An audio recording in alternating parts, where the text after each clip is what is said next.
मेरी गलती थी कि मैंने अपने असल ईश्वर को यूं नौकरों के भरोसे छोड़कर खुद तीर्थ यात्रा पर चला गया। ईश्वर ने भी मुझे नकार दिया। मुझे माफ़ कर दो माँ। प्रशांत ने अपनी माँ संगीता जी से कहा। संगीता जी के 2 संतान थे, बेटा प्रशांत और बेटी अपर्णा।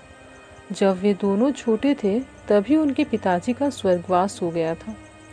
संगीता जी ने बड़ी ही मुश्किलों से अपने दोनों बच्चों का पालन पोषण किया था, उनकी सारी ज़रूरतों को पूरा किया, उन्हें कभी भी पिता की कमी महसूस नहीं होने दी। बेटी अपर्णा का विवाह कराया। प्रशांत भी अब एक प्रतिष्ठित कंपनी में मैनेजर बन गया है। संगीता जी को अपनी तपस्या का फल सामने देखकर बड़ी ही खुशी होती। संगीता जी का सपना था कि जब प्रशांत अपने पैरों पर खड़ा हो जाएगा, बेटी की शादी हो जाएगी, तो वैष्णो माता के दर्शन के लिए जाएंगी। लेकिन प्रशांत की नौकरी के बाद प्रशांत को छुट्टी नहीं मिल पा रही थी। कंपनी के दोस्तों के साथ प्रशांत का उठना बैठना ज़्यादा हो गया था। उसको भी बुरी संगति की हवा लग चुकी थी। संगीता जी को हमेशा डर रहता कि कहीं मेरी सारी तपस्या बेकार ना जाए। एक दिन संगीता जी ने अपने बेटे प्रशांत से कहा, बेटा, कुछ दिनों के लिए ऑफिस से छुट्टी लेकर मुझे माँ के दर्शन कराने ले चलो। प्रशांत ने कहा, माँ, अभी ऑफिस में बहुत काम है, मैं छुट्टी नहीं ले पाऊँगा। इस तरह प्रशांत ने अपनी माँ की बात को टाल दिया। प्रशांत अब माँ की अधिकतर बातों को अनसुना ही करने लगा। वह ऑफिस से भी लेट आने लगा। प्रशांत एक दिन ऑफिस की पार्टी के बाद बहुत लेट घर आया। संगीता जी को पता चला कि प्रशांत को अब नशे की लत भी लग चुकी थी। उन्होंने अपने बेटे को समझाने की कोशिश की, लेकिन प्रशांत ने कहा, माँ, दोस्त भी ज़रूरी होते हैं। संगीता जी दिन रात बेटे प्रशांत की चिंता में घुली जा रही थी। एक दिन उनका ब्लड प्रेशर बहुत कम हुआ और वो चक्कर खाकर गिर पड़ी। वे उस समय घर पर अकेली थी। प्रशांत भी ऑफिस गया हुआ था। थोड़ी देर बाद जब काम वाली बाई आई तो संगीता जी को उठाया। उनको 2 दिन हॉस्पिटल में ही रहना पड़ा। प्रशांत को अब माँ की चिंता होने लगी।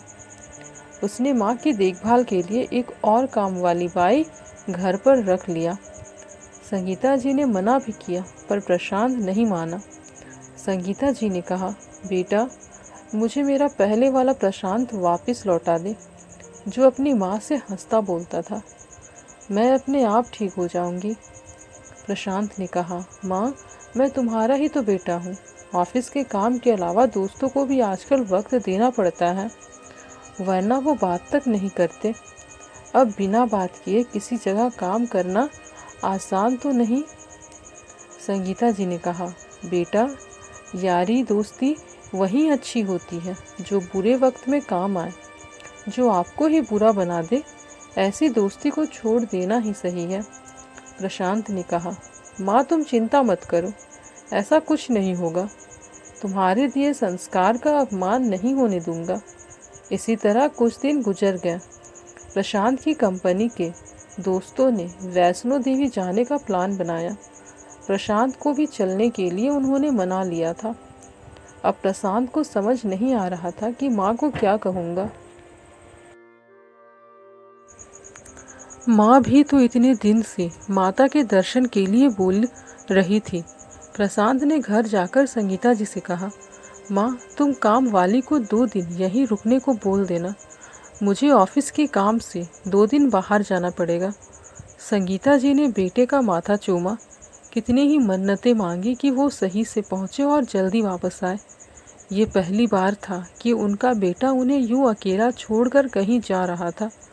प्रशांत के दिल में शर्मिंदगी थी कि उसने अपनी माँ से झूठ बोला, पर दोस्तों की बातों में आकर वह माँ को भूल गया था और माँ की बीमारी को भी।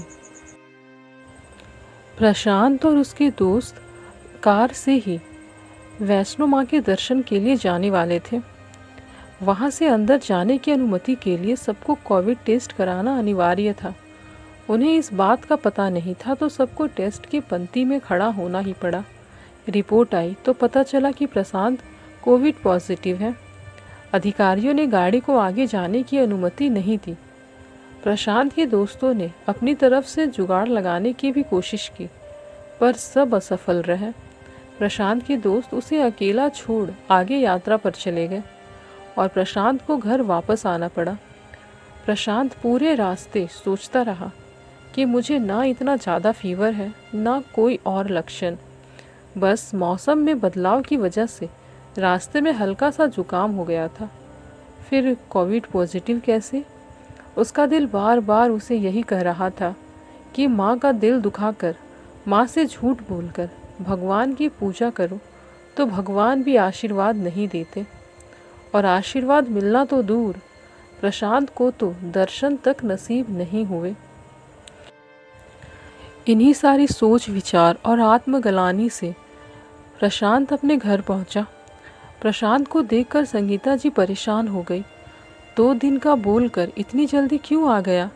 प्रशांत ने आते ही अपनी माँ के पैरों में गिर गया और बोला, माँ मुझे माफ़ कर दो, मैंने तुम्हारा दिल दुखाया, तुमसे झूठ बोला। मैं कंपनी के काम से नहीं बल्कि दोस्तों के साथ वैष्णो माता के दर्शन करने के लिए जा रहा था। तुम्हें यूँ बीमार छोड़कर दोस्तों के साथ चला गया। देखो ना माँ, देवी माँ ने अपने दर्शन तक नहीं करने दिए मुझे। संगीता जी बेटे को यूँ परेशान होते देखकर बोली, बेटा कोई बात नहीं, दर्शन करने जा रहे थे तो बता कर चले जाते।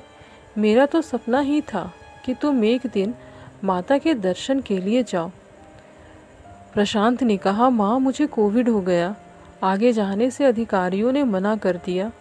यह सुनकर संगीता जी और ज़्यादा परेशान हो गई। प्रशांत ने वापस से दूसरे दिन अपना दोबारा टेस्ट करवाया। अगले दिन रिपोर्ट मिली तो पता चला मौसम बदलने से थोड़ा बुखार और जुकाम था, इसलिए इंस्टेंट टेस्ट में पॉजिटिव रिजल्ट निकला था। प्रशांत को खुशी हुई कि वो ठीक है। उसने ऑफिस से छुट्टी ली और माँ के साथ माता के दर्शन के लिए जाने का प्लान बनाया। 2 दिन बाद की टिकट बुक करवाई और माता जी के दर्शन करके आया। दोस्तों, ईश्वर का असली रूप हमारे माँ बाप हैं। जब तक वो खुश नहीं होंगे, ईश्वर भी अपना आशीर्वाद नहीं देते। इंसान कितना मर्जी अपने दिमाग से चले, पर विधाता की मर्जी के आगे वो आज भी बेबस है। दोस्तों, आपको हमारी यह कहानी कैसी लगी कमेंट्स में ज़रूर बताएं। साथ ही ऐसी ही कहानी सुनने के लिए हमारे चैनल को लाइक, शेयर, सब्सक्राइब करना ना भूलें। मिलते हैं नई कहानी के साथ, तब तक के लिए धन्यवाद।